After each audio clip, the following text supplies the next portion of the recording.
Rugby League has introduced some of Australia's biggest sporting stars. While some stayed on top to finish their careers, others had a tragic fall-off that saw some kicked from Rugby League and some ending up in prison. This is the rise and fall of Rugby League's biggest stars. This video is a compilation of some of my other rise and fall videos, including updated information on players such as Jarryd Hayne. Enjoy. Ben Barba was once a Rugby League star, winning the Dally M Medal as Player of the Year, the Man of Steel Player of the Year, winning a grand final, and was rated one of the greatest fullbacks of his time.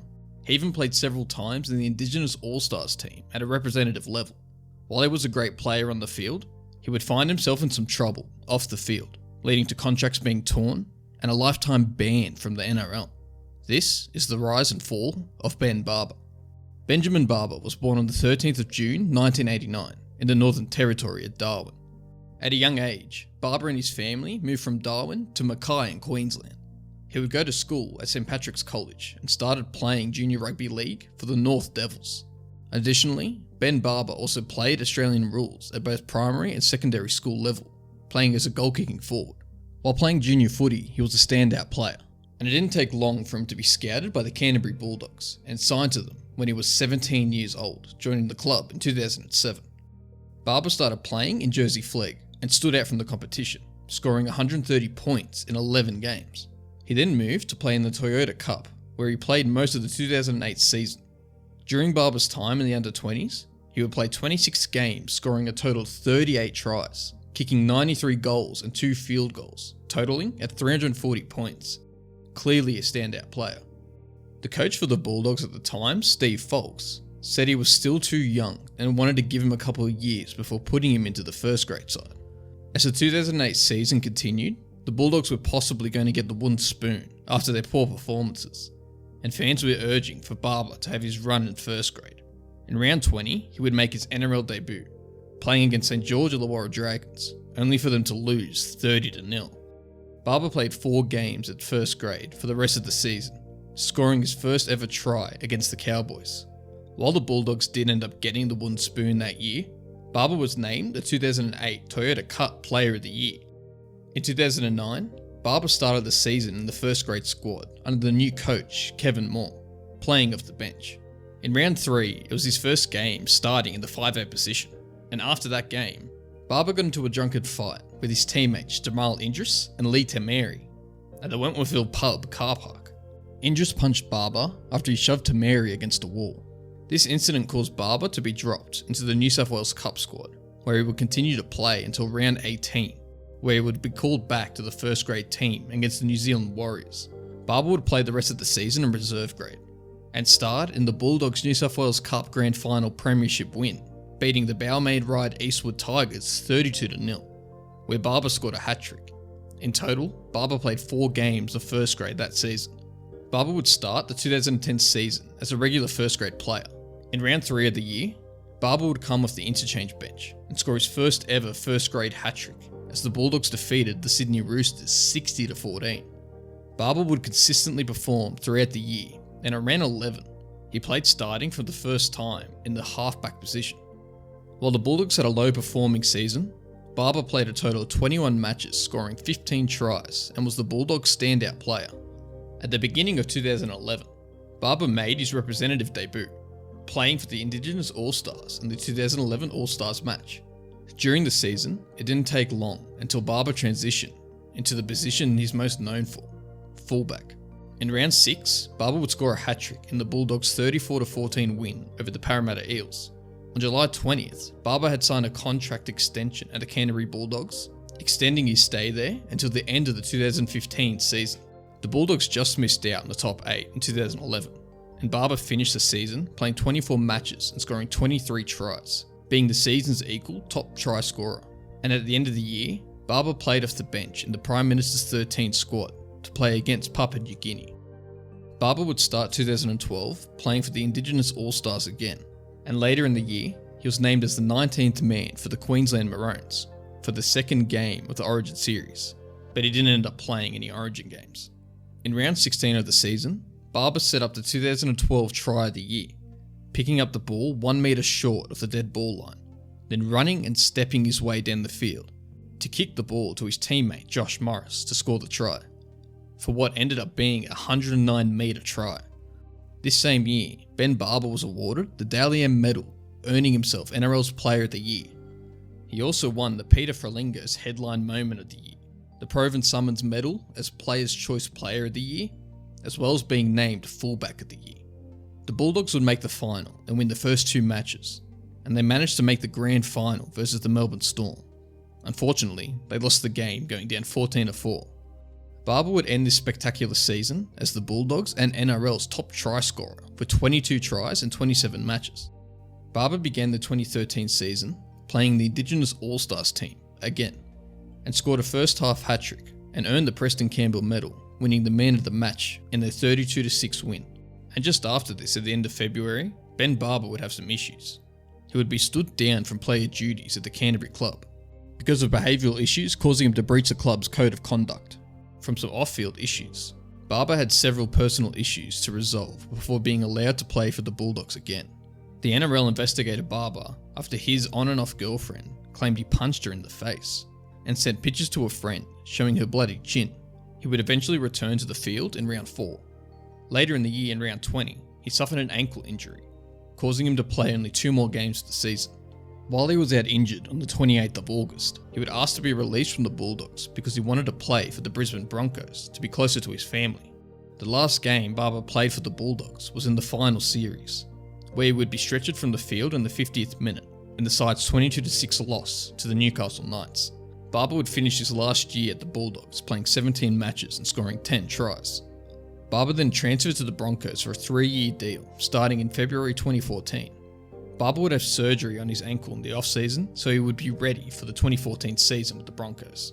In 2014, Barba played his first match in a Broncos jersey at the Auckland Knights and made his official debut for the club in round 1 against his former club, Canterbury Bulldogs, with Barba assisting in a try in Brisbane's 18-12 win. After the match, Barba would encounter racism on Instagram from an 18-year-old Canterbury fan. Barba would play his 100th NRL game in round 3.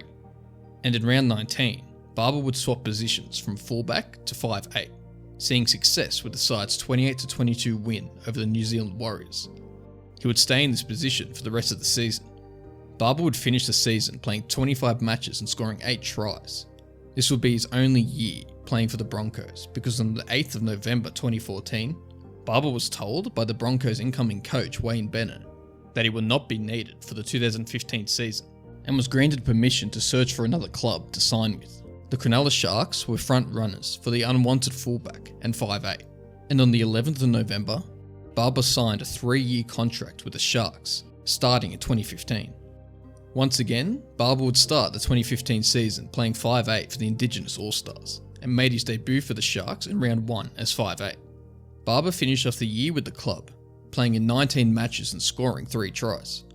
And to begin the 2016 season, Barba was named in the Auckland 9 Sharks squad and played for the Indigenous All-Stars again, and would go on to have a fantastic season, playing a total of 27 games and scoring 16 tries. The Sharks managed to make the final series, and he played a crucial role in the Sharks' grand final win, defeating the Melbourne Storm 14-12, giving Barba his first premiership. However, Barba might have celebrated this victory a little bit too hard, and in November 2016, Barba tested positive to having cocaine in his system and was suspended by the NRL and was released immediately from Cronulla Sharks. On the 1st of February 2017, it was announced that Barba was switching codes and joined the French Rugby Union team, RC Toulonnais, only to be dropped after playing just 4 games in French Rugby. On May 24, 2017, Barba signed a 2-year contract with English Super League club St Helens. In 2018, Barba would have a successful season at St Helens, scoring 28 tries in 23 matches. And at the end of the year, he was named to the 2018 Super League Dream Team and won the Man of Steel award, making him Player of the Year in the competition, becoming only the second player to win both the Man of Steel and the Dally M medal. Barba then planned to return to the NRL the following year in 2019, having signed a 1-year deal with the North Queensland Cowboys. However, before playing a game for the Cowboys, Barba was released due to a breach of contract. It was later found that Barba was being investigated by Townsville police regarding the alleged assault of his partner on Australia Day. It is reported that Barba had grabbed his partner by the throat, pinned her against the wall, and charged her to the ground. Police body cameras show a heavily intoxicated Barba acting aggressively and swearing at police, calling them rapist and racist. He later pleaded guilty and was banned from the NRL for life. "It's a mistake I've made and I've paid enough," Barba said. "I've lost my whole career." It was reported that just weeks after the NRL ban, Barba was working in a metal shop in Queensland, earning approximately $20 an hour. Also, while working in 2019, Barba swapped codes playing for the Mackay Rangers soccer club and made several appearances in the striker position. However, wasn't successful in his time there. And in 2020, he made another switch, this time to AFL, and played for the Eastern Swans reserves in the AFL Mackay competition, where he lined up in the position of full forward, kicking 7 goals in his debut. He impressed the club enough for him to be called up to the seniors team several hours later and kicked another 6 goals. He would continue to play with them during 2021 and 2022. And in 2023, he announced on Facebook that he'll be playing rugby league again, just not in the NRL. He said, "Just to let everyone know, in 2023, I'll be moving to Cairns to play for Mossman Sharks." Ben Barba was once a highly rated rugby league star and could have played many more years at the highest level if he didn't have any off-field incidents. We will never know his true potential in the NRL. James Roberts was once one of the best centres in the game. He earned the nickname Jimmy the Jet through his blistering speed and even played in the State of Origin arena for New South Wales. There was no denying he was a great player at his peak, but he kept getting himself into trouble, causing multiple clubs to release him. There was alcohol problems, several court cases, and even domestic violence issues. This is the story of James Roberts. James Roberts was born on the 3rd of March 1993 in Kempsey, New South Wales. He started playing junior footy for the Ballina Seagulls, and straight away showed he had potential as a footy player. It didn't take long for him to be signed as a junior to the South Sydney Rabbitohs. In 2010, he played for the Bunnies under-20s Holden Cup team and helped them to a grand final, playing on the wing. In 2011, he made his NRL debut in round 7, playing at the fullback position, and the next week in round 8, he scored his first career try. He played 10 NRL games this year, 3 of them at fullback, and the rest of them on the wing, scoring 5 tries. He was also named in the under-20s Team of the Year. In 2012, Jimmy didn't play in first grade this year, but he played in the New South Wales Cup for the North Sydney Bears in 4 games. On July 25th of this year, he will be released from the Bunnies for breaching his contract. He was involved in repeated off-field indiscretions, including alcohol-related incidents. After being released, he managed to sign a 2-year deal with the Penrith Panthers. In the 11th round of the 2013 season, Jimmy played his first game for Penrith and went on to score his first try for the club in round 16. Then, the following week in round 17, scored a hat-trick against the Gold Coast Titans and earned man of the match as they won the game 40-18. At the end of the season, he earned man of the match again as he played in the Holden Cup Grand Final, helping the side win the game. He played 6 first grade games this season, scoring 6 tries. In 2014, on the 14th of March, he was released from his contract from the Penrith Panthers due to more alcohol-related off-field incidents. Having 2 similar incidents getting kicked out of clubs, he was fortunate enough to be thrown a lifeline, and he would sign with the Gold Coast Titans for the year. He moved up to the Gold Coast and played 3 games in the Queensland Cup. Then, in round 14, played in the Titans' first grade side at the centre position. He finished the year playing 12 first grade games for the Titans, all from the centre position, scoring 5 tries. And in the off-season, once again, Jimmy would get himself into trouble. He would be investigated by the NRL as he was arrested in Surfers Paradise for being a public nuisance and obstructing a police officer. He seemed to be on his last lifeline with the NRL, but lucky for him, the charges were dropped. In 2015, he played in the Auckland Nines for the Titans and the City vs Country for Team City, and the regular season would truly be his best season so far, cementing himself in the first grade side at the centre position, playing 24 games this year, scoring 16 tries, and even kicking a goal. This was his breakout year, and at the Dally M Awards, earned the Centre of the Year. In the middle of the year, it was reported that he had re-signed with the Titans for an extended 3 years. However, it was later found that the contract needed to be torn up, as a manager had forged his signature. After this, the manager would go on to resign and admit to forging the signature, and and the club would offer Jimmy a new contract, but he knocked it back this time and told the club he wanted to play elsewhere, going on to sign a 2-year deal with the Brisbane Broncos. At the beginning of 2016, he played in the Indigenous All-Stars and continued his great form into the season, making his first appearance in the finals. However, a few rounds before the finals, once again, he found himself in trouble. He allegedly abused a female bartender at a pub, and when he was asked to leave, he refused and responded aggressively, which then forced the security to restrain him, putting him in a sleeper hold. Jimmy got hit with a $20,000 fine by the NRL, and instead of being suspended, he was given a well-being plan, which included community service. In the finals, the Broncos played the Titans as they won the game 44-28, and Jimmy was placed on report for kicking a Titans player after a tackle. This incident would go to the judiciary, and Jimmy was suspended for the next week of the finals, and the Broncos would lose the game. It was also reported at the end of the year that he put himself into a rehabilitation facility to help him deal with personal issues and his alcohol problems. He played 25 NRL games this year, scoring 8 tries. 2017, once again, started off with Jimmy in trouble. It was alleged that he pulled a woman's hair at a nightclub. The woman said, "He came up from behind me and pulled my hair quite hard and yanked my head back." Roberts was then picked out by others at the club and removed from the venue, and got given a drunk diversion notice by police. The case would eventually be dismissed. Moving to the footy season, he had another great year as the Broncos made it to the finals again, this time to the preliminary final, but lost, falling 1 game short of the grand final.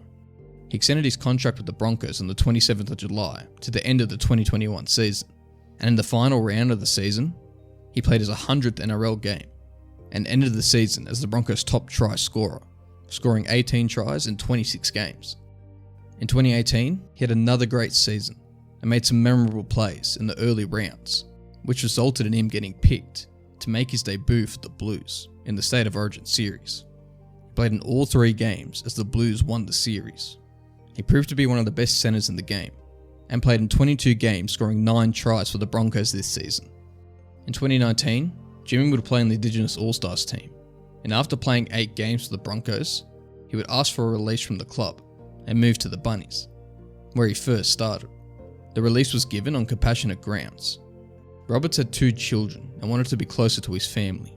He played his first game for the Bunnies in round 13, scoring a try in the game. Later in the year, he was suspended for 2 games for elbowing his former Broncos player in the head. He returned to play in the finals and would dislocate his thumb, leaving him out for the rest of the season. He played 18 games this year, scoring 6 tries. In round 10 of the 2020 season, he would have a right pectoral injury, resulting him to miss at least 12 games of the season. After the 10th round, he didn't play any more games this year, but signed a new deal with the West Tigers, bringing him to the club for 2 years. He played 6 games, scoring 1 try. He would make his debut for the Tigers in the first round of the 2021 season. In the middle of the year, he was fined $7,500 for breaching COVID restrictions. He played 11 games this year, scoring 3 tries. In 2022, at the start of the year, he was spotted playing the pokies on the night before a game that the Tigers lost, resulting in some drama with the media. The incident was described as blown out of proportion. He only played 6 NRL games this year and 6 games in the New South Wales Cup, and this would end up being his final season, announcing his retirement at the end of the year. However, it doesn't end here, and he just can't seem to keep himself out of trouble. At the end of 2023, he would be seen punching a door of a police van as he was being led away from the courthouse. He was at court facing a domestic violence order and breaching an AVO. Supposedly, he had an outburst in the court, causing him to be led away by police. It was revealed this year that he walked away without a conviction for breaching his AVO. He was not allowed to contact his partner because of the AVO, but he would keep calling her because he was having trouble reaching his children. And because of this, the court extended his AVO for another 2 years. The court was told that Roberts' lack of contact with his children would cause him grave sadness, which will likely contribute to issues with depression. At the peak of Jimmy the Jet, he was a top tier player, one of the best in the game. If he managed to reduce his off-field problems, he could have been remembered as one of the great players in the game. Dave Taylor was once one of the most dominant front rowers in the game. He He played professional footy for over 10 years and represented Australia and Queensland in the Origin arena. While he was a rampaging front rower, he got himself in some trouble off the field with drugs on 2 separate occasions, and towards the end of his career, he would even be fat-shamed by the Footy Show when he wasn't even playing in the NRL. This is the story of Dave Taylor. Dave Taylor was born on the 8th of July 1988 in Rockhampton, Queensland. He grew up in the coal mining town of Blackwater and started playing junior rugby league in the under-7s Blackwater Crushers. He went to St Brendan's College in Yeppoon. In 2005, he played footy for the Australian schoolboys and also played rugby union around this time.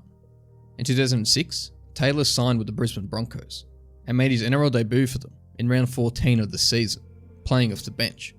This would be the only first grade game he played this year, and in 2007, he played his first game of the year at round 6 as the Broncos beat the Knights 20-16. He scored his first try in round 17 as the Broncos played the Gold Coast Titans. It was a close game, and the Broncos ended up winning in a nail-biting 19-18 win. He would finish the season playing 12 games, all off the bench, and scoring 3 tries. He started 2008, playing in the second row in round 2 as the Broncos beat the Roosters 20-14, and he played there as well in the third round. For the rest of the season, he played off the bench for the Broncos, scoring 1 try out of 15 games. 2009 would be Taylor's best season so far, helping the Broncos to the final series, just to lose to the Melbourne Storm, 10-40. He played 21 games this year, swapping between the bench and the front row, scoring 5 tries. This would be his last season with the Broncos, as he signed a contract with the South Sydney Rabbitohs to begin in 2010. And moving to 2010, he strengthened his playing ability, and it showed as he picked to make his debut in the Origin arena for the Queensland side in all 3 games this year, as Queensland went on to win all 3 of them. And at the end of the year, he played his first game for Australia, being picked to play in the Prime Minister's 13. He played 18 games for the Bunnies this year, mainly in the second row, scoring 6 tries. To begin 2011, he played for the NRL All-Stars and had another solid year for the Bunnies. He returned to play for Queensland in the Origin arena for the second game of the series, playing off the bench, and was expected to return for Game 3. However, he was suspended for 5 weeks due to a Grade 2 dangerous tackle, causing him to miss the final game of the Origin series. He played 19 games for the Bunnies this season, scoring 3 tries, all from the second row. Taylor had another solid year in 2012, starting the year playing for the NRL All-Stars, again, then playing for Australia in the Anzac Test match, as they beat New Zealand 20-12. He returned against the Origin arena, playing in the first 2 games, but didn't make the cut for Game 3. He played for the Bunnies in the finals, as they made it all the way to the preliminary final, only to lose to the Bulldogs 32-8, 1 game short of the grand final. He played 26 games for the Bunnies this season, scoring 8 tries from the second row. And throughout this year, it was announced that Dave had signed a 4-year contract with the Gold Coast Titans to begin at the start of 2013. It was reported he made the move to be closer to home. In 2013, with the addition of Dave Taylor to the Titans team, they had a very strong forward pack, including the likes of Greg Bird, Nate Miles, and other representative players. However, the signing of Big Dave didn't help the Titans as they expected, and at the start of the year, he said he had to lose weight to remain in first grade, saying, "A big boy like myself, to be honest, I have to lose weight to adapt to the game, or I will get pushed out." Around this time, the speed of the game was drastically increasing due to some rule changes. It's such a quick game now, and that's what the NRL clearly want.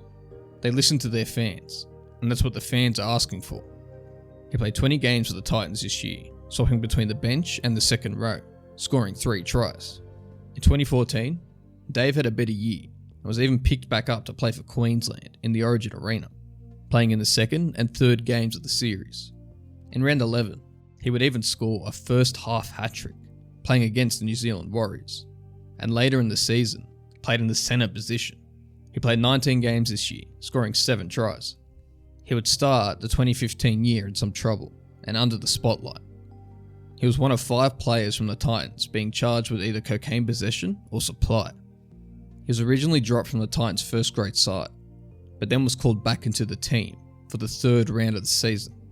He had another steady season, but ended up making an appearance in the Queensland Cup in round 20. He played 19 games for the Titans this year, scoring 6 tries, swapping between the second row, the bench, and even playing a game from 5'8". In the middle of 2015, he had signed a contract with the French Super League club, the Catalan Dragons, to begin at the start of the 2016 season. In 2016, he played for the Catalan Dragons, playing most of the games from the front row. He played 26 games for them this year, scoring 9 tries.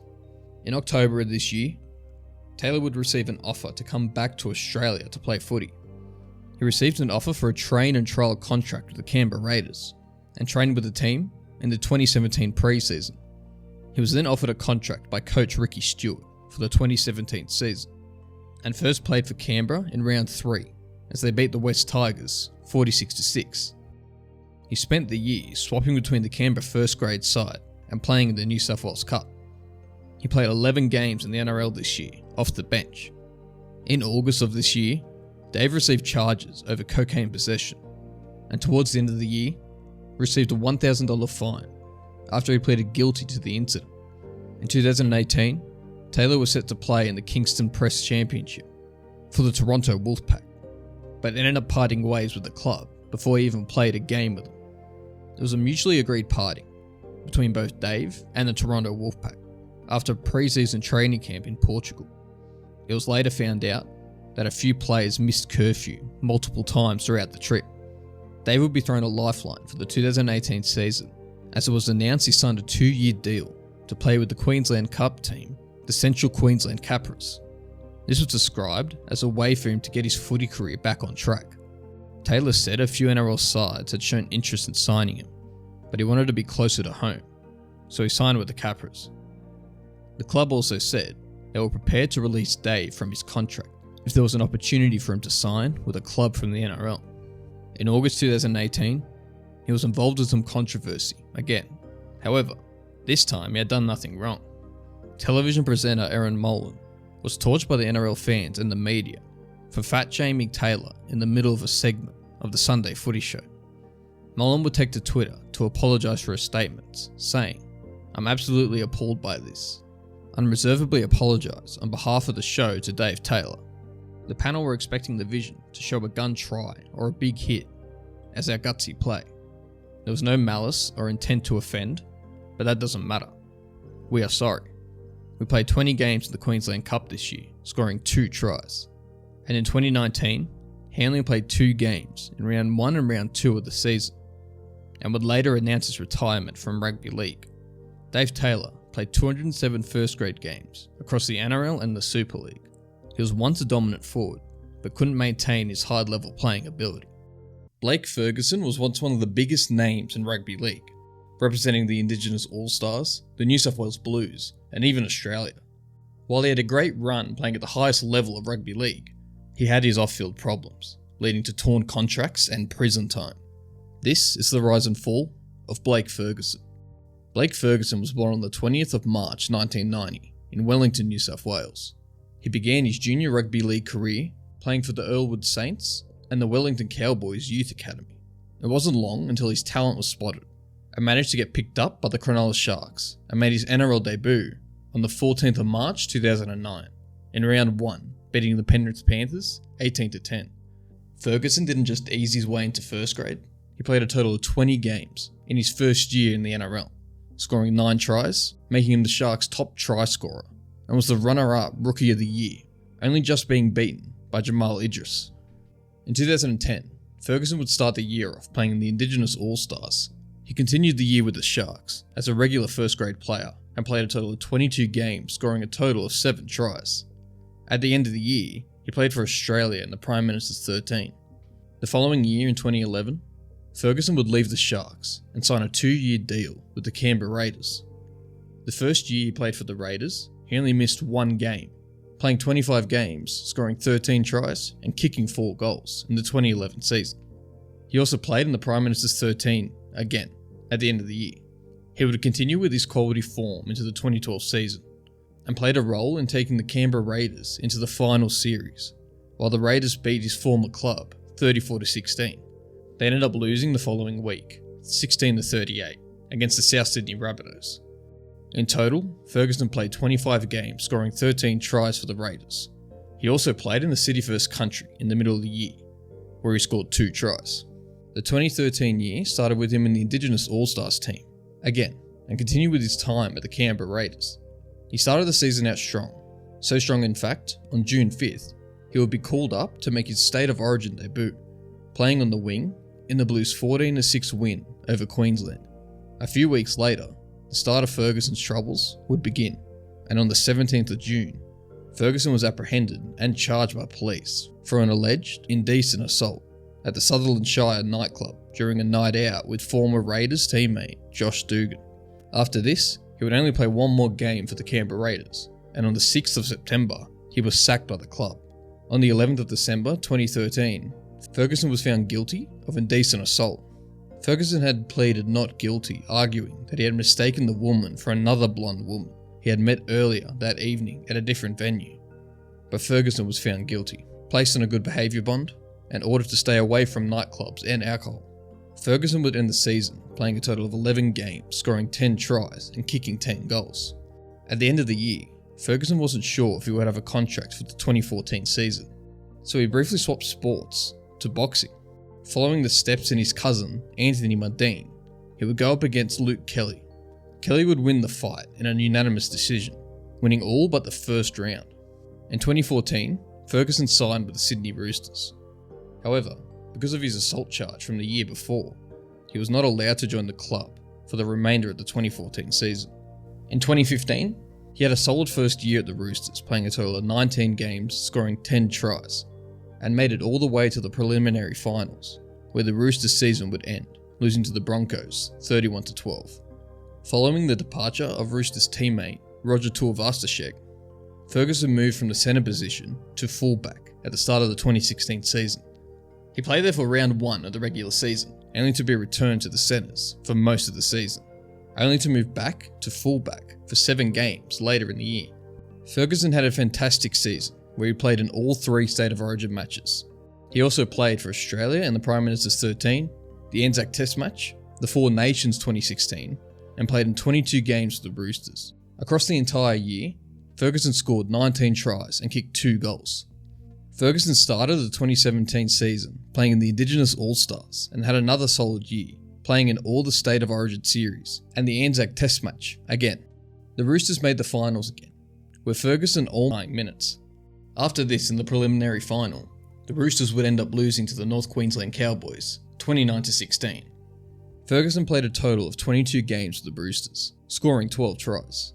While this was still another great season for Blake, in the off-season, news came out that he had spent a few weeks in a rehabilitation centre for a gambling addiction. It was one of the best things I've ever done, and I feel great for it, Ferguson says. I had a problem, and I addressed it. In 2018, Ferguson and the Roosters had a great year, as they finished the regular season in first place on the ladder. The Roosters would go on to win the grand final, beating the Melbourne Storm 21-6, giving Blake his first premiership win. It was later revealed that he played the second half with a broken leg. Ferguson scored a total of 18 tries, and in the middle of the year, he had signed a 3-year deal with the Parramatta Eels, beginning at the start of the 2019 season. Ferguson had rejected a similar offer from the Newcastle Knights, and wanted to stay with the Sydney Roosters. However, the Roosters were only willing to offer him a 1-year deal, prompting him to take the offer from Parramatta. Ferguson made his debut for Parramatta against Penrith in round 1 of the 2019 season. In round 5 against Canberra, Ferguson suffered a badly broken nose and bruised ribs in a 19-0 loss. In round 15 against Canberra, Ferguson scored 2 tries as Parramatta came back from a 16-0 deficit to win 22-16. On July 25th, 2019, Ferguson would also return to play in the State of Origin for the Blues in Game 2 and Game 3 of the series. Ferguson would be ruled out of action indefinitely after he had suffered an infection in his knee and required surgery. His health is our number 1 priority. We won't play him until he's 100% fit. After spending 7 weeks out of action, Ferguson returned to the Parramatta side for the round 24 match against the Brisbane Broncos. At the end of the 2019 regular season, Parramatta finished in 5th place on the table and played in the finals. In the first week of the finals against the Broncos, Ferguson scored a try as Parramatta won the match 58-0. The victory was the biggest finals win in history. The match was also Parramatta's biggest win over Brisbane and Brisbane's worst ever loss since entering the competition in 1988.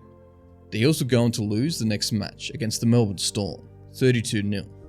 Ferguson ended playing a total of 19 games for the Eels this year and scored 10 tries. In round 17 of the 2020 season, Ferguson scored his first try for the year as Parramatta defeated the New Zealand Warriors 24-18. It was Ferguson's first try in nearly 12 months. The Eels would make the final series, again, only to lose in the first week to the Storm, 36-24. Ferguson played a total of 20 games this year and scored 4 tries. Moving to 2021, he scored 2 tries in a 28-4 victory over Cronulla Sharks, and then in round 4, he scored 2 more tries in a 36-22 victory over the West Tigers. After a good start to the season, his playing ability turned. He would experience a drop in his form in the mid-season, which resulted in him being overlooked for the State of Origin again, as well as being dropped from the Parramatta side after round 12. After spending several weeks playing in New South Wales Cup, Ferguson was recalled to the Parramatta side for their round 19 match against Canberra. In round 24, Ferguson scored 2 tries for Parramatta in a 22-10 victory over Melbourne. The win also ended Melbourne's 19-game winning streak. The Eels would go on to make the finals, and in week 1, Ferguson scored 2 tries in Parramatta's 28-20 victory over Newcastle.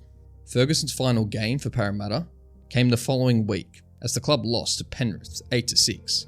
And shortly after this, on the 22nd of September, Ferguson was released from the Parramatta club.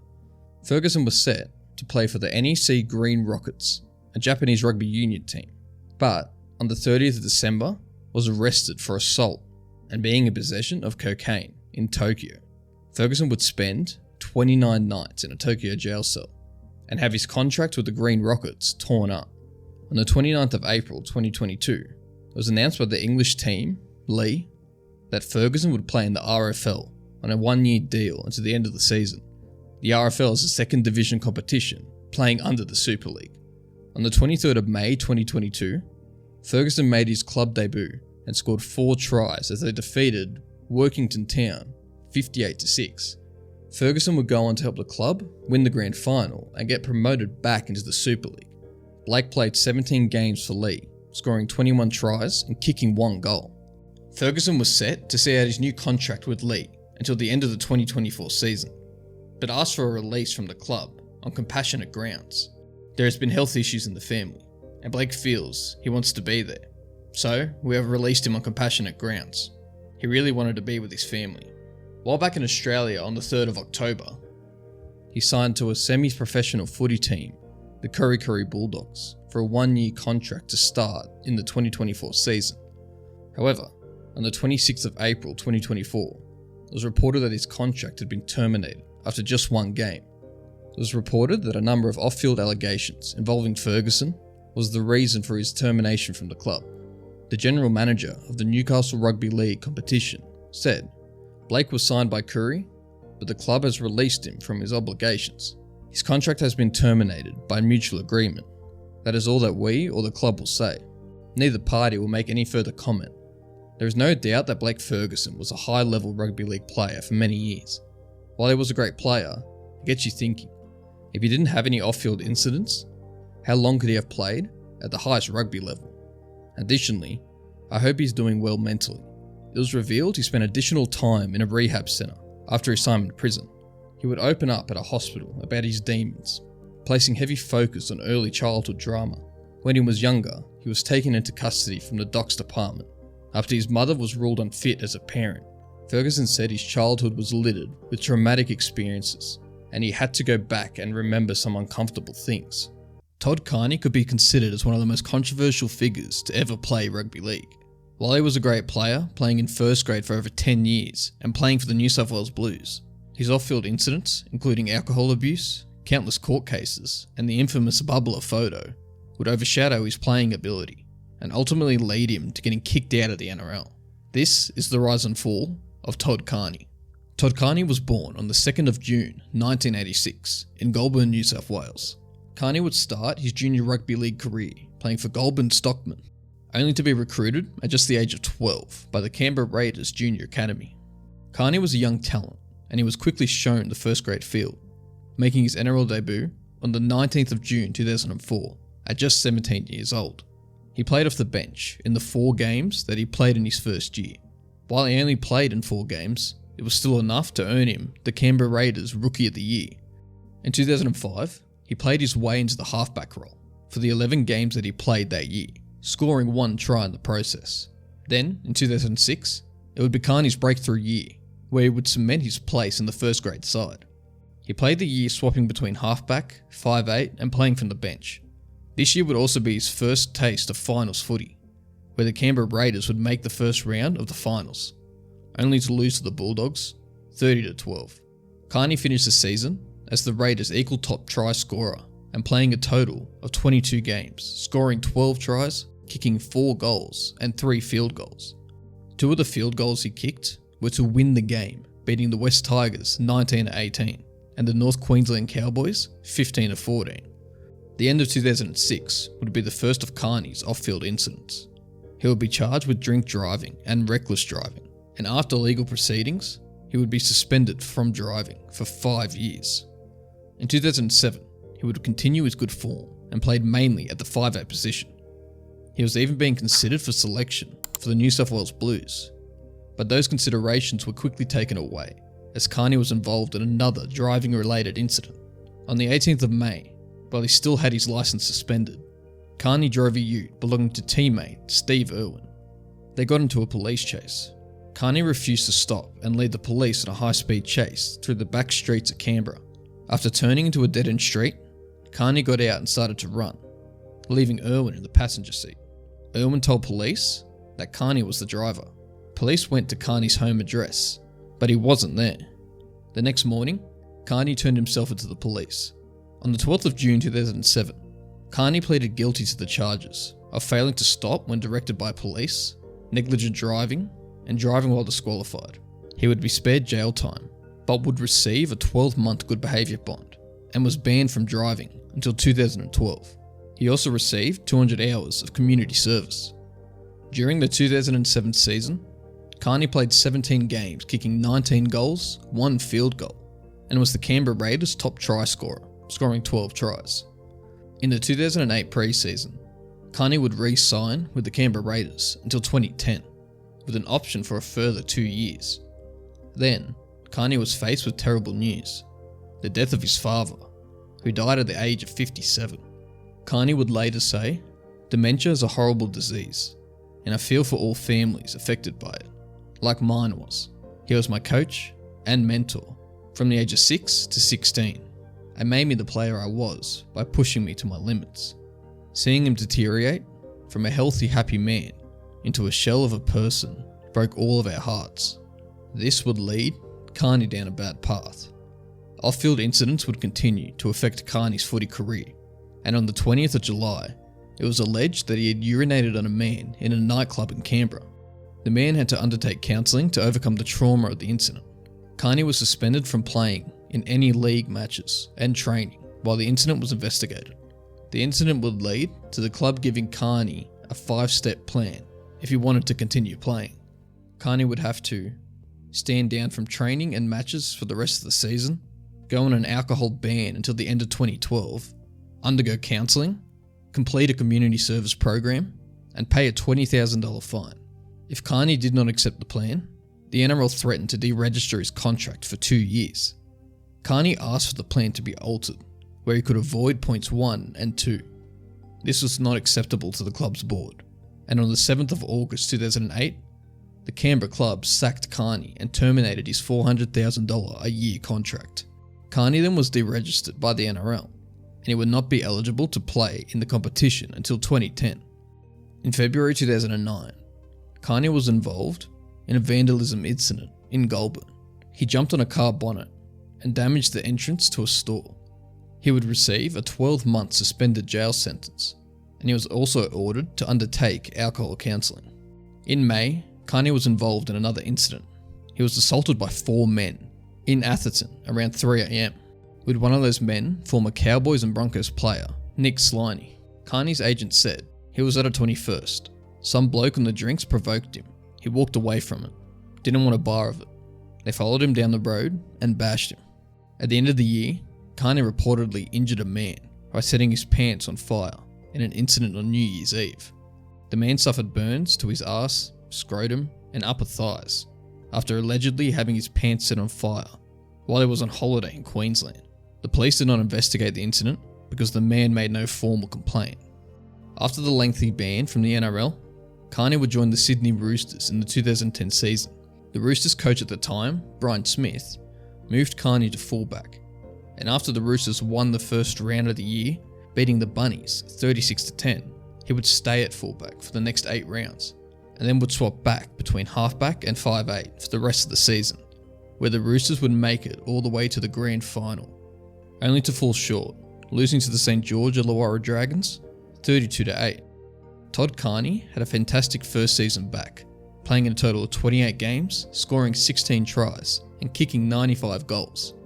He also came second in both the top point scorer and the top goal kicker list.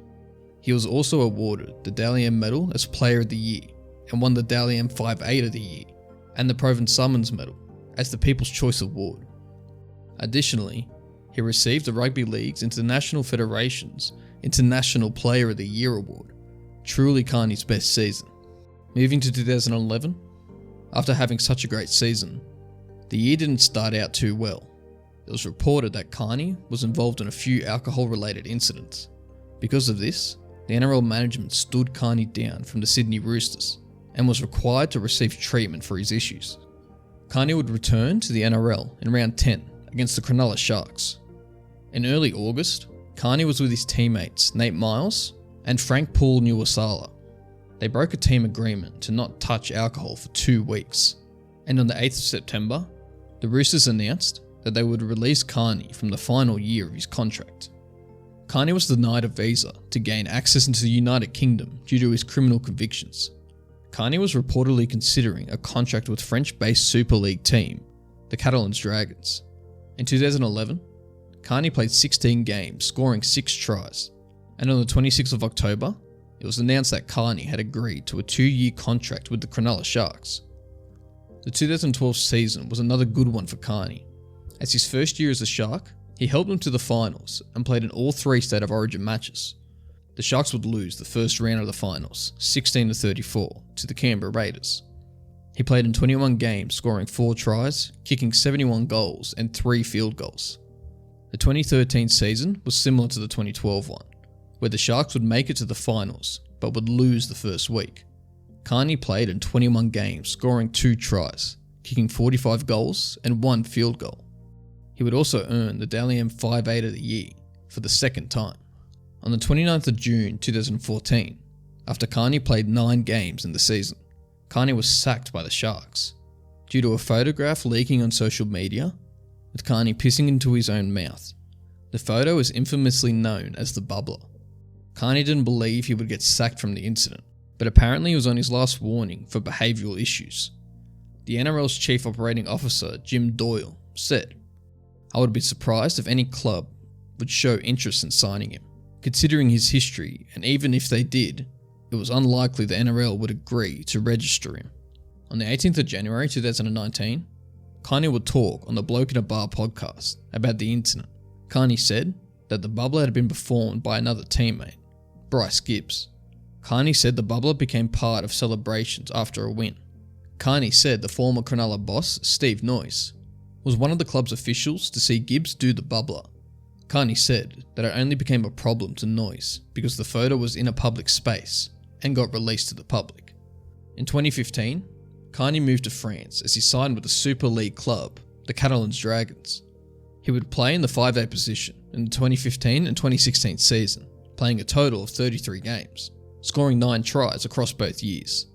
At the end of 2016, Todd Carney would briefly be back in Australia and face Chris Sandow in a boxing match.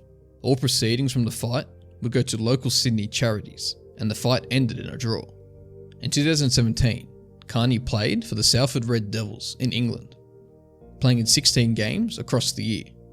At the end of the year, he signed a contract to play in the Queensland Cup with North Pride, in an attempt to make his way back into the NRL.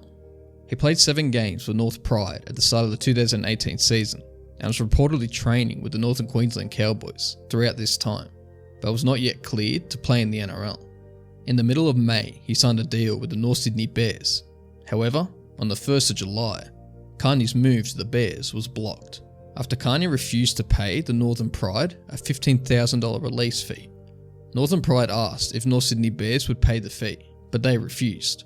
On July 7th, Carney signed a short-term contract with the English club, the Hull Kingston Rovers, to play for them for the rest of the year. Carney played a total of 6 games for them. At the end of 2020, Todd Carney would release an app with the intention to protect players from making bad social media posts called Social Base. Carney thought it could be a helpful tool for players to avoid online trouble. At the beginning of 2021, Todd Carney would fight in another boxing match as the opening bout of the All-Stars Fight Night in Townsville against Scott Prince. Carney would drop Prince in the first round, and Prince would rock Carney a few times in the final 2 rounds. The fight would end in another draw. Carney's made peace in his life and wants other athletes to learn from his mistakes. Carney has been sober since the 24th of March 2023 and says his decision has deepened my gratitude for life's simplest moments. He currently runs a concreting business and works with the Men of Business, an organisation that helps and mentors teens at risk. He also has continued to play footy over the past few years at the Byron Bay Red Devils. While Carney's career was truly a roller coaster, there's no denying he was a great footy player, and it's a shame we'll never see his full playing potential. Jarryd Hayne was one of the greatest players in rugby league. He was once the face of the sport, playing at the highest levels representing New South Wales in the State of Origin, playing internationally for Australia and Fiji, and winning the Dally M medal as Rugby League's Player of the Year twice.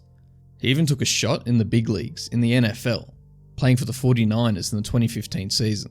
But with all of these incredible athletic achievements, he has managed to land himself in prison. This is the rise and fall of Jarryd Hayne. Jarryd Hayne was born on the 15th of February 1988 in Sydney. His father was also a professional rugby league player, playing for the South Sydney Rabbitohs, Western Suburbs Magpies and New Zealand Warriors, formerly known as the Auckland Warriors. Jarryd was always an athletic kid, winning multiple titles and still holding the under 8s and under 9s 100 metre record. He started playing rugby league at the age of 6. He played for Campbelltown City, East Campbelltown and Cabramatta throughout his junior years. Hayne went to Westfield Sports High School, but would drop out early to pursue a career in rugby league. Hayne made his NRL debut for the Parramatta Eels at the age of 18 in 2006. He started out on the wing and quickly made his mark on the competition, scoring 17 tries in the first 16 games, including his personal best of 4 tries in 1 game. His ability to score tries earned him Parramatta Eels Rookie of the Year, the Dally M Rookie of the Year, and a spot on the Kangaroos roster. In 2007, Hayne started the season off playing in the centres and would later move to fullback. The Eels had a great year, finishing 5th on the ladder and making the preliminary finals, 1 game shy of the grand final. In the beginning of 2008, before the season started, Jarryd Hayne and St George player Mark Gasnier were on a night out and got into a fight with another group. The pair ended up getting shot at by a man in a passing taxi. Hayne says the incident had changed his life and was a major turning point in his career. The Eels announced that same year that Hayne signed a contract extension with the club worth $2 million and was also announced as Rugby League's fastest man at the time. At the beginning of the 2009 season, Hayne would start off playing 5'8", only to have no real success and would soon move back to his primary position of fullback. This change saw Parramatta improve throughout the season and made the final series again. This time, they won the grand final qualifier, and Hayne had a grade 1 dangerous tackle incident and would plead guilty, which allowed him to play in the grand final. If the incident was grade 2, he would not have played. Unfortunately, Parramatta lost the grand final, and critics viewed Hayne's performance as disappointing. Despite this, Hayne had one of the best years of his career. It is known as one of the best individual seasons in rugby league history. He had 4,429 run meters with the ball, the most out of any player that year. He won the Dally M Player of the Year, the Dally M Fullback of the Year, New South Wales State of Origin Player of the Season, International Player of the Year, Parramatta Player of the Season, and a few other awards. Hayne would continue to play at a high level over the next few years, playing representative rugby league for basically every rep game he could. He played in the Prime Minister's 13, City vs Country, State of Origin, NRL All-Stars, and he played internationally, representing Australia 4 times and Fiji 3 times between the years of 2007 and 2018, and was announced as part of the Team of the Decade squad at the end of 2019. While Hayne was an extremely talented rugby league player, that didn't stop him from trying to chase his dreams in the NFL. While most people know that Jarryd Hayne had a stint in the NFL in 2015, a lot of people don't know that he first tried to play in the NFL in 2011. He wanted to quit and pursue his dream via the American collegiate system. However, due to Hayne not receiving his HSC and completing the 12th grade, he was ineligible to play college football. Over the following years, he was in talks with NFL members, and on the 15th of October 2014, just after the season he won his second Dally M Player of the Year medal, tying with legend Jonathan Thurston, he announced that he would be departing rugby league to pursue a career in the NFL. Before this announcement, Hayne was reported to be in negotiations with the Parramatta Eels to sign a 5-year contract worth $1.35 million a season, which was equal to more than 20% of the salary cap in 2015, and would have been the largest contract ever offered to an NRL player. On the 3rd of March 2015, the San Francisco 49ers announced they signed free agent Hayne to a 3-year contract with a base salary of $1,575,000 and a guarantee of $115,000 if he does not make the final 53-man roster. He was very impressive in the preseason, and several of his teammates would say things like, he's a phenomenal athlete, and it doesn't seem like much of a learning curve for him, seeing as it's his first time ever playing American football. On September 5th, 2015, Hayne made the final 53-man roster and made his NFL debut for the 49ers on September 14th. After, Hayne was dropped to their practice squad, then picked up again to their main roster at the end of the season. His career in the NFL didn't last long, and in May 2016 announced his retirement from the NFL and joined the Fiji Sevens team, hoping to play in the 2016 Summer Olympics.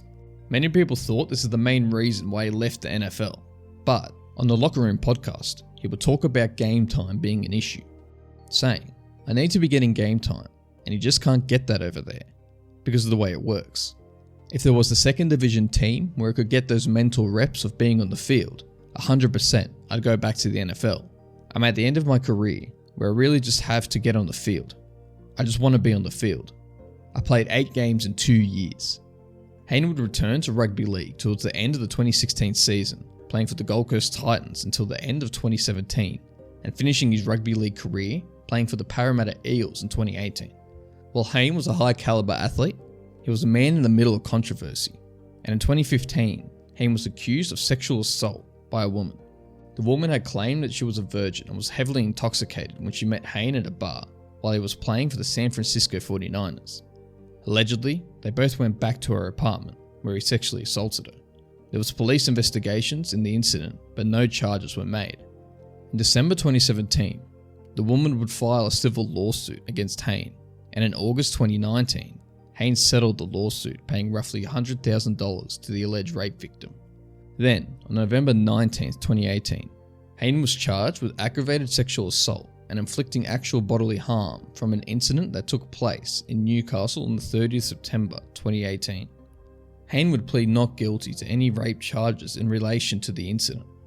The case would go to trial, and on December 7, 2020, the judge proceeding over Hayne's trial discharged the jury because they failed to come to a majority verdict or an unanimous decision.